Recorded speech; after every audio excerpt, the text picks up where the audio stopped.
የ26 ዓመቱ ወጣት በቁርባን ባገባት ሚስቱና በሚስቱ እህት ባል ተገደለ። ኤሌክትሪክ ፖል ላይ አንድ ሰው እንዴት ሊሰቀል ይችላል? ሙሉዓለምን ዘላለምን ውሬ ነው የቤት ስሙ።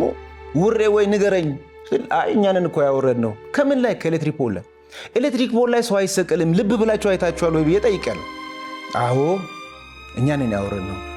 ታንቆ ኤሌክትሪክ ፖል ላይ ተሰቅሎ፣ አዎ ምንም ማድረግ አይቻልም። በቃ ለቅሶውን ተቀላቀልን። 2 ቀን እንዳለቀስን በሶስተኛው ቀን እኛም በሱ ግድያ ስለተጠረጠርን ተያዘ። የተጣላን ሰብስቦ የሚያስታርቅ ከመሳቅ ከመጫወት ባለፈ ሌላ ነገር የማያውቅ ልጅ ነው። አይደለም አለልኝን ለመግደል ለመቆጣት የሚያሳሳ ልጅ ነው እና እጅግ በጣም ያሳዝናል። የተደረገበት የተፈጸመበት ደባ መልካም ልጅ ነው።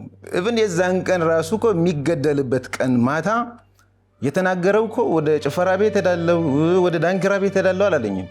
አርሴማ ጸበል ሊጸበል ሄዳለሁ። ከአርሴማ ሲመለስ 11 ሰዓት አካባቢ እኔና እሱ ተቀጣጥረናል ለመገናኘት።